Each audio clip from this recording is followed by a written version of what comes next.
The great space station called the Galactic HFY hung in the silent blackness between stars.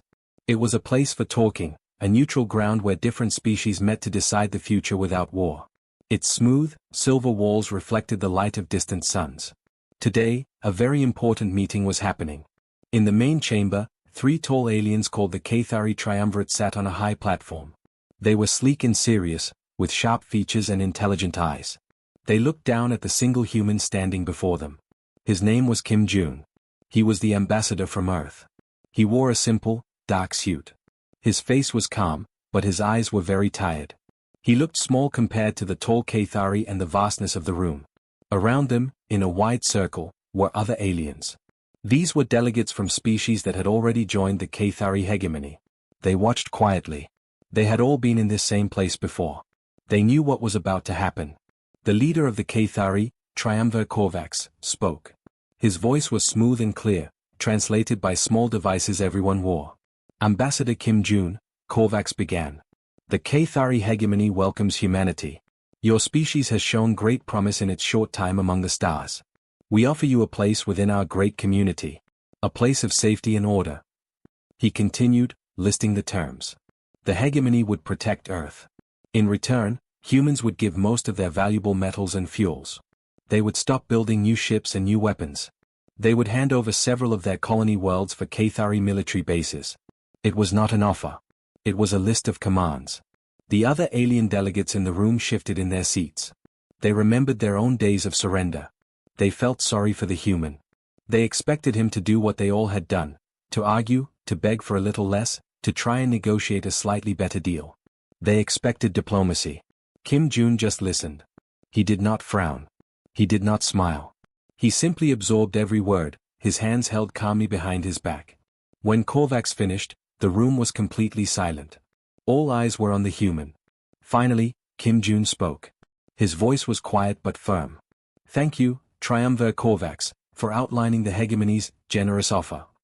He paused for a moment. The weight of this decision is great. I must request a brief recess to consult with my government on Earth. A faint ripple of amusement went through the Cathari on their platform. Korvax gave a small, dismissive wave of his hand. He thought the human was just stalling for time. He thought the human was going to call his leaders and they would tell him to agree. They had to agree. The mighty Cathari fleet was waiting just outside the solar system, ready to enforce their will. Of course, Ambassador, Korvax said, a hint of a smug tone in his voice. Take 1 hour. Consider your future carefully. Kim Jun gave a small, polite bow of his head. He turned and walked out of the grand chamber, his footsteps echoing softly. The alien delegates watched him go, pity in their eyes. They believed he was going to have a difficult, sad conversation with a fearful planet. They were wrong. Kim Jun was not going to call Earth. The decision was not theirs to make. He walked down the quiet, empty hallway towards his private room. His face, which had been a mask of calm, did not change.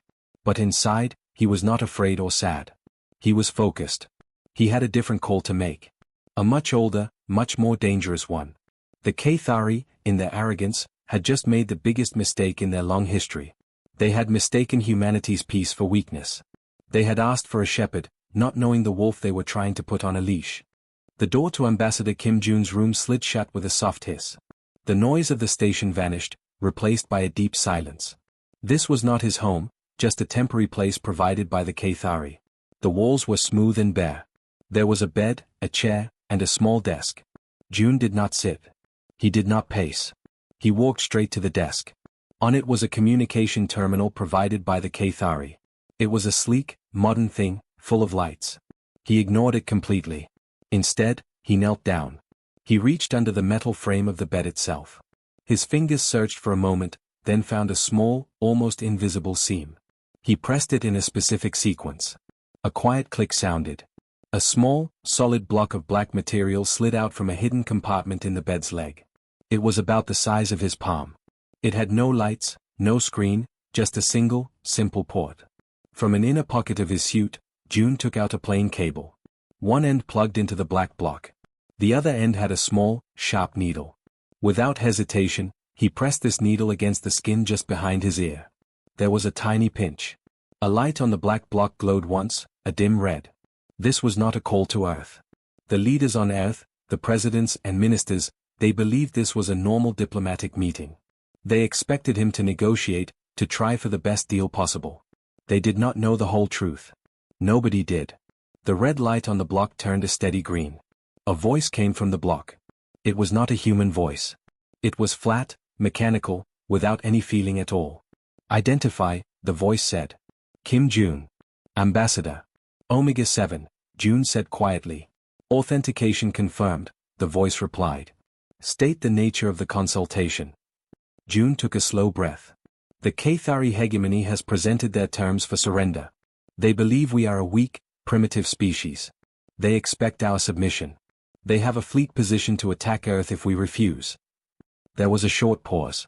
Understood. Directive Götterdämmerung is now active. What level of demonstration is requested? A list appeared on the wall, projected by the black block. The words were simple, but the things they described were not. They were names of old weapons, concepts of power that June could barely understand. Things from a time in human history everyone tried to forget. A time when humans almost destroyed themselves. They had made terrible, world-breaking machines. And then, because they were smart enough to be afraid, they had locked them all away. They threw away the key and promised to never, ever use them again. This system, this black box, was a direct line to the people who kept those promises. The guardians of the locks. June's eyes moved down the list. He knew he had to choose something they could not ignore. Something that would leave no doubt. It had to be a message so clear, so final, that they would never think of threatening humanity again. He pointed to one of the options. This one, he said. His voice was steady. Level Sigma confirmation required, the mechanical voice stated. June placed his entire hand over the black block. He felt a brief, deep vibration. It was reading his bones, his blood, his very DNA. Only he could authorize this. Confirmed, the voice said. The message will be sent. Await the signal. The green light went out. The projection vanished. June carefully unplugged the needle from his neck and put the black block back into its hiding place. He stood up and straightened his suit. He walked to the small window in his room and looked out at the stars. Somewhere out there, the massive and powerful Cathari fleet was waiting for his answer. They were so confident. They thought they held all the power in their hands. They had no idea that he had just spoken to the real power. And it was already answering. The grand chamber was full again. The Cathari sat high on their platform, looking pleased with themselves. The other alien delegates were in their seats, watching quietly. They all expected to see a defeated man. They thought Kim June had spent the last hour talking to a scared planet, being told he had to say yes. June walked back to the center of the room. His face was still calm. He showed no fear. Triumvir Korvax spoke first. Ambassador June. We trust you have used your time wisely. Does your species accept the generous protection of the Cathari hegemony?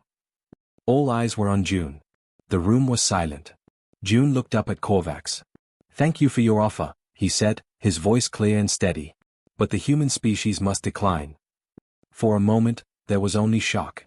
Then, a wave of noise filled the room. Soft gasps from the delegates. Angry clicks and hisses from the Cathari. Korvax's friendly face disappeared. His eyes became cold.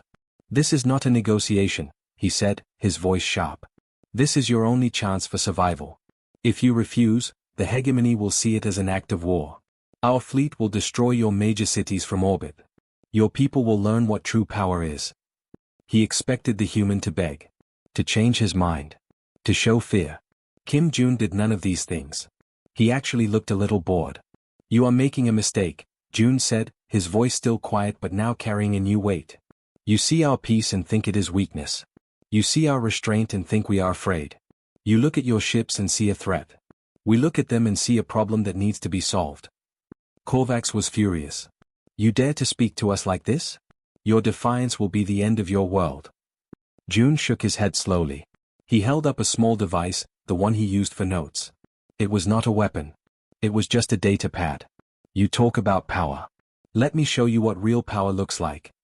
He pressed a single button on the screen. Nothing happened in the room. But outside, in the cold emptiness of space, something impossible occurred. The Cathari fleet was there, hundreds of powerful warships, waiting for the order to attack Earth. They were the pride of the hegemony, a symbol of their strength. One moment, they were there. The next moment, they were not. There was no explosion. No loud noise. No flash of light that anyone on the station could see.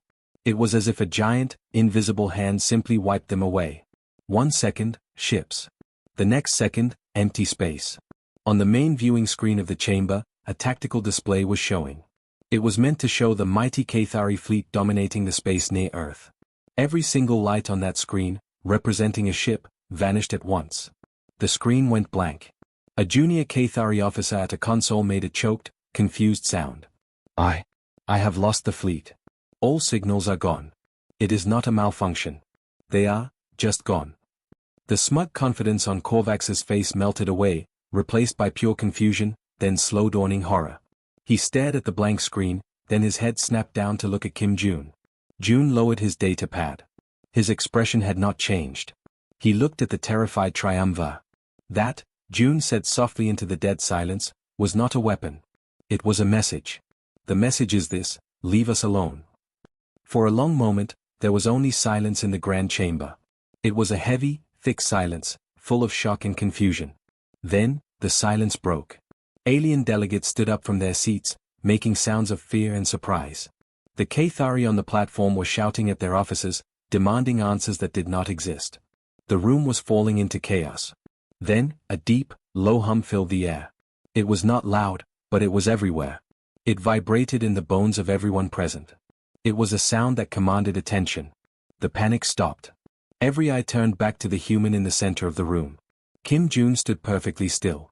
He had not moved. The hum was coming from small devices on his wrists and ankles, now glowing with a soft blue light. It was a security measure. A warning. When he spoke, his voice was still calm, but it was no longer quiet. It carried to every corner of the room, clear and strong. You expected diplomacy, he began. You expected us to beg, to negotiate for a slightly better cage. For 80 years, we have given you diplomacy. We joined your talks. We traded. We hoped you would see a partner.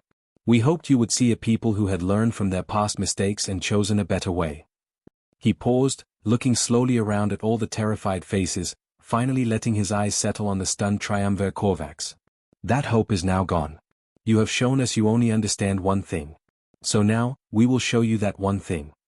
He took a step forward. The energy you just witnessed was not from a weapon. It was a mistake. A small accident. A confused whisper went through the crowd. June continued.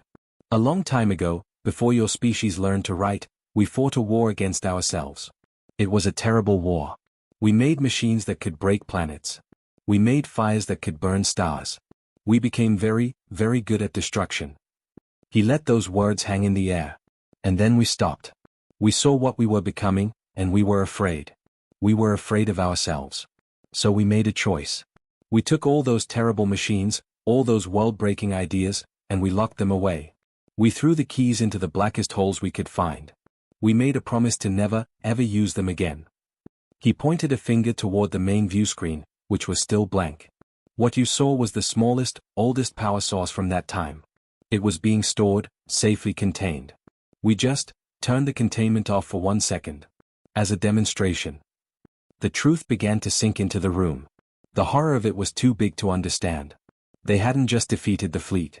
They had erased it using a forgotten toy from a dark age humanity had sealed away.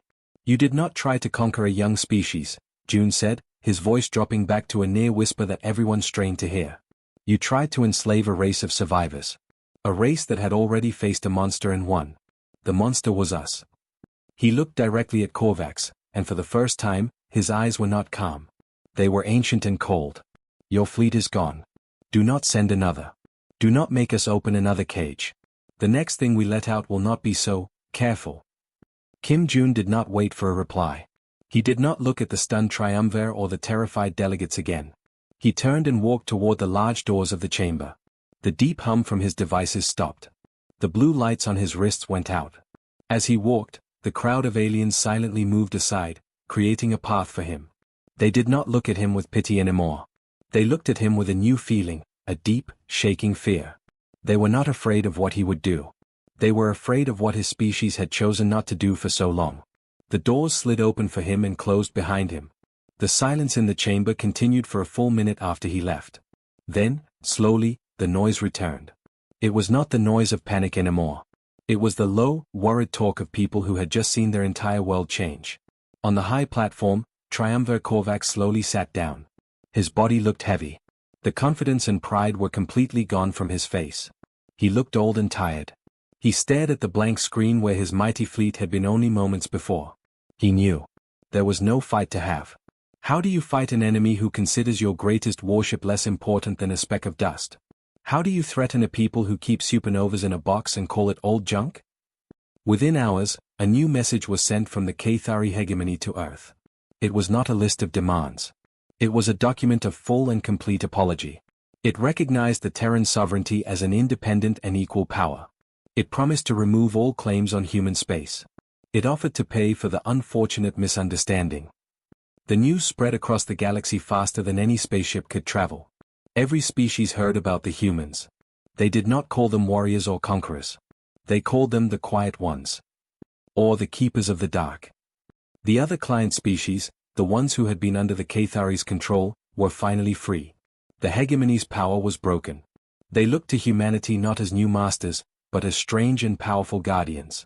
They were grateful, but also very careful around them. Humanity did not build a new empire. They did not demand tribute or territory. They simply went back to their stars. They reopened their trade routes. They talked about sharing knowledge and building a true community of equals. But now, when they spoke, everyone listened very, very carefully. The unspoken words were always there in every conversation. The memory of the silent flash that erased a fleet. The story of the monsters in the basement. The galaxy had learned a new kind of respect. They learned that the most peaceful person in the room is not the one without a weapon. It is the one who has a weapon so terrible they have promised to never use it, and everyone believes they will keep that promise. A new age began. Not an age of fear, but an age of caution. An age where everyone was polite. It was an age where no one ever again expected diplomacy from humans to be a sign of weakness.